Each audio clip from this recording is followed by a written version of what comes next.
Salut à tous, j'espère que vous allez bien. On se retrouve aujourd'hui pour l'avant-dernier tuto sur le montage d'une canne à mouche de A à Z.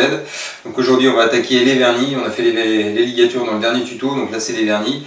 Rien de bien différent comparé à d'habitude, vous retrouvez déjà quelques tutos sur les vernis. Je vous montre ça en détail. Avant de commencer, je vous conseille juste simplement de venir faire tourner votre blanc sur le tour de séchage et venir simplement avec un pinceau et dépoussiérer un petit peu les ligatures pour éviter qu'il y ait des petits poils qui dépassent, etc. Des petites poussières. Si c'est pris dans le vernis, après c'est moche, ça dépasse. Donc voilà, ça prend 5 secondes, on fait ça sur toutes les ligatures. Comme ça on est sûr que c'est nickel avant de passer au vernissage. Au moment de dépoussiérer les ligatures, quand votre blanc qui tourne, vous en profitez pour vérifier qu'il est vraiment horizontal, pour éviter que le vernis coule plus d'un côté ou plus de l'autre et que ça vous fasse des ligatures moches. J'en avais parlé dans la première vidéo où je vous montrais le matériel que j'utilise pour la canne. Donc là j'utilise un ProWrap nylon. Donc c'est un fil normalement qui nécessite un préservateur de couleur pour garder exactement la même couleur une fois verni que sans le vernis. Si on n'utilise pas de préservateur de couleur, il va avoir tendance à devenir transparent avec le vernis, donc on va avoir les pattes d'anneau par transparence une fois que c'est verni. Moi j'aime bien cet effet là. Le seul problème c'est que souvent sur les gros anneaux comme ça ici, comme le KW, enfin les gros anneaux, pas spécialement les gros anneaux mais les pattes un peu plus volumineuses, on va avoir des bulles d'air qui vont se voir souvent sous les ligatures au niveau des pattes. On a du mal à éviter ça, donc pour éviter ça, il faut vraiment un vernis bien fluide, donc soit un vernis light comme le Prococt qui est plus liquide, ou alors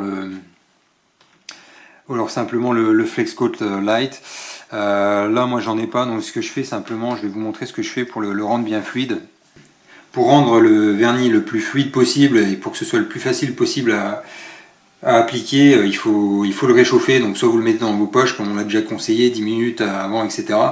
Vous vernissez sur des températures qui sont plutôt élevées. Bon là il fait chaud, c'est l'été, il fait encore 30 degrés dans l'atelier là, même s'il est 1h du matin. Moi ce que je fais pour le rendre encore plus fluide, c'est que je le plonge simplement dans de l'eau bien chaude. Donc là elle était bouillante mais elle a un peu refroidi, ça sert à rien d'aller dans l'eau bouillante non plus. Voilà, une eau qui est bien chaude, passer à la bouilloire. Je laisse ça à tremper au bain-marie comme ça pendant 5 minutes, ça va vraiment fluidifier le vernis, ça va éviter qu'il y ait trop de bulles qui se forment. Et puis il va être plus facile à appliquer, il va pénétrer mieux sous les ligatures pour éviter toutes ces petites bulles d'air. Alors là, même conseil qu'au moment de faire les ligatures, avant de manipuler les vernis, pour éviter toute contamination, moi je me passe les mains un coup au gel hydroalcoolique, histoire de ne pas avoir de silicone ou de produits qui pourraient contaminer les vernis et faire fuir un peu les vernis, ça serait dommage. Donc voilà, là mon vernis il a baigné pendant 5 minutes dans l'eau chaude. Donc là on voit il est bien liquide, donc ça c'est parfait, ça va éviter les bulles d'air pendant le mélange, ça va éviter les bulles d'air sous les ligatures. Là on essaye d'être bien précis sur les mélanges, hein. C'est pas comme les époxys, les vernis ils ne souffrent d'aucune approximation au niveau des dosages. Donc là je vais vraiment prendre précisément un cc à chaque fois. On ne se trompe pas de seringue non plus, hein, pour éviter que ça durcisse dans les seringues. Voilà, je les nettoie bien avec un petit chiffon tout de suite après. Hop, donc un cc ici, et puis on va faire la même chose avec l'autre.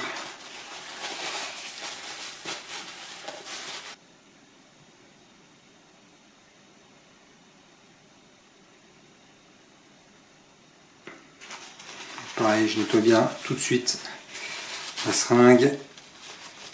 Voilà, bon, les produits non mélangés entre eux ne durcissent pas, hein, donc c'est vraiment que quand ils sont mélangés, mais ça évite d'avoir les mains poisseuses avec du produit sur les mains. Voilà, et ensuite on va mélanger donc ça au moins pendant 3 minutes, voilà, bien 3 minutes pour que ce soit bien mélangé. On n'y va pas comme un bourrin, on y va tranquillement. Plus on mélange vite, plus on fait des bulles d'air. C'est dommage d'avoir des bulles d'air déjà dans le vernis. Donc voilà, là, notre vernis, il va devenir légèrement trouble en mélangeant. Alors là, on va rien voir avec la caméra, il va devenir légèrement trouble, parce que j'essaye de ne pas faire de bulles d'air en même temps, donc je ne veux pas trop le renverser. Il va devenir légèrement trouble en se mélangeant, et ensuite quand il sera parfaitement mélangé, il va redevenir transparent. Donc là, c'est qu'on aura bien mélangé.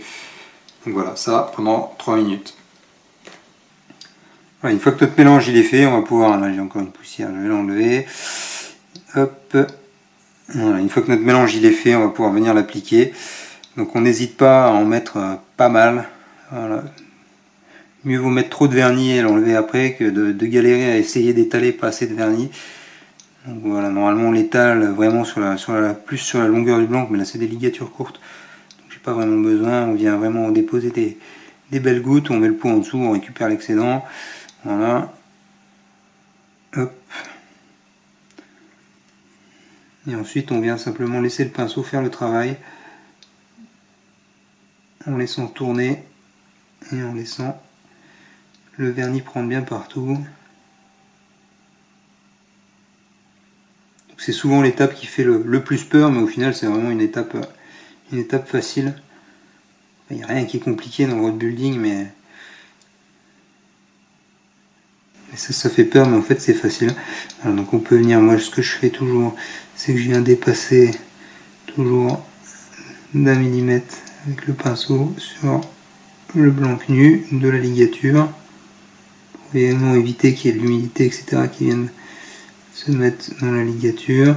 Si on dépasse de trop, on peut venir avec un petit chiffon et puis de l'alcool à brûler, effacer l'excédent. Voilà, on laisse travailler et puis après ça va se lisser tout seul en tournant. Voilà, on va faire pareil de l'autre côté. Là je suis encore moins bien mis par rapport à la caméra. Donc là je suis sur la... C'est un anneau que j'ai posé sur la jonction entre deux éléments du blanc. Ça m'évite de faire une ligature de renfort toute seule entre les deux éléments. Donc on fait vraiment attention de ne pas dépasser sur l'élément d'en dessous, sinon on risque de coller les deux éléments ensemble. Voilà, le vernis comme ça, une fois qu'il est préparé, que vous l'avez mélangé 3 minutes, vous pouvez l'étaler comme ça, le travailler facilement pendant, je dirais, entre 12 et 15 minutes en fonction des températures dans lesquelles vous travaillez. Après il va avoir tendance à commencer à durcir un petit peu, il sera un peu plus dur à travailler. On peut toujours le réchauffer un petit peu avec un sèche-cheveux ou sur un radiateur pour qu'il redevienne un peu plus fluide. Si on veut le travailler un peu plus longtemps, si vraiment vous sentez que vous n'avez pas le temps de vernir tous vos anneaux, vraiment n'hésitez pas, vous utilisez 2 centilitres de vernis, n'hésitez pas à refaire un petit mélange plutôt que de tout foirer en voulant aller trop vite. Des fois c'est dommage.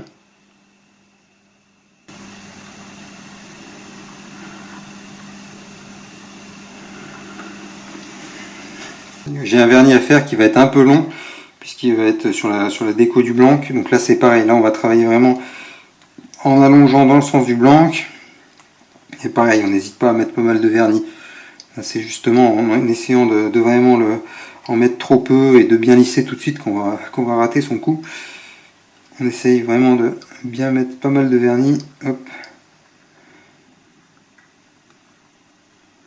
On n'hésite pas à en mettre trop, ça retombe dans le pot, c'est pas grave, ça va se lisser de toute façon.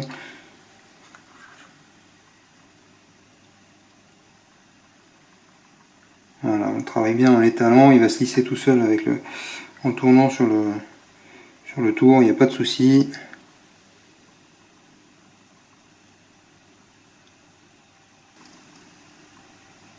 Juste sur les extrémités, on vient pareil laisser travailler tout seul le tour, on pose le pinceau simplement, on laisse tourner.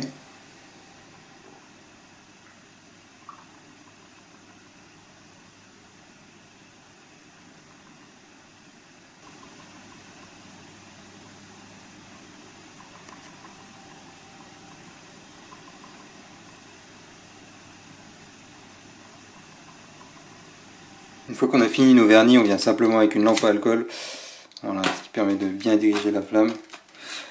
On vient chauffer notre vernis, alors pas directement avec la flamme sur le vernis, mais en surface, comme ça, simplement, de loin. Je me mets à peu près à la pointe de la flamme à 5-10 cm.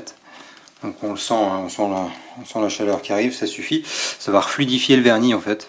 Donc, et puis ça va permettre donc à toutes les petites bulles d'air d'éclater, de ne plus avoir de bulles d'air dans le vernis.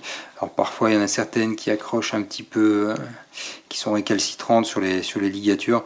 Ça sert à rien d'essayer de cramer votre vernis avec la flamme dessus. Si elles sont accrochées, bon, tant pis, hein, moi je les laisse. Hein, je préfère faire ça plutôt que de cramer le vernis. Et pareil, j'insiste jamais trop longtemps sur la même zone. Donc là c'est le vernis long, donc ça va, j'arrive à bouger un peu de zone, pas toujours au même endroit. Voilà, ça va fluidifier le vernis, il va se mettre bien en place en tournant. Il va bien se lisser, et puis les petites bulles, la plupart des petites bulles vont s'en aller. Voilà, et je vais faire ça sur toutes les ligatures. Voilà, c'est terminé. J'ai passé la lampe à alcool sur toutes les ligatures. J'ai rajouté un peu de vernis là où ça manquait. Je sais pas si le vernilon sera parfait. Il y aura peut-être une ou deux gondoles ici. Ça va peut-être se lisser encore. On va voir. Ça a l'air de se lisser. Bon, en tout cas, je suis quand même satisfait du résultat. Voilà, c'est jamais évident les vernilons à faire ça bien régulier. Là, ça m'a l'air bien parti quand même. Il n'y a plus de bulles en tout cas. Voilà, peut-être une ou deux micro-bulles, mais bon, voilà, je suis pas trop difficile au niveau des finitions. Là, ça devrait être pas mal. Et puis là, on va laisser tourner comme ça pendant au moins 6 heures, le temps que le vernis soit plus fluide, qu'il coule plus. Et puis ensuite, encore 24 heures pour qu'il marque plus au doigt. Et ensuite, on laisse polymériser. Allez, on va dire pour être tranquille, 4 jours. Pour être vraiment tranquille, bon, ça m'arrive de pêcher avec les cannes au bout de 2 jours, mais bon, la prudence veut qu'on attende au moins 4 jours pour que ce soit bien polymérisé et qu'il n'y ait pas de risque à l'utilisation. C'est tout pour le tuto vernissage des ligatures, j'espère que j'ai été clair. Voilà, je ferai juste encore une prochaine vidéo, on verra encore 2-3 petits trucs, la déco de la canne à l'encre de Chine, alors je l'ai déjà faite mais j'ai filmé, je mettrai ça à la fin. Voilà, l'étui, coudre une mousse, et puis voir un peu l'équilibre de la canne dans sa globalité une fois fini. Voilà, à la prochaine.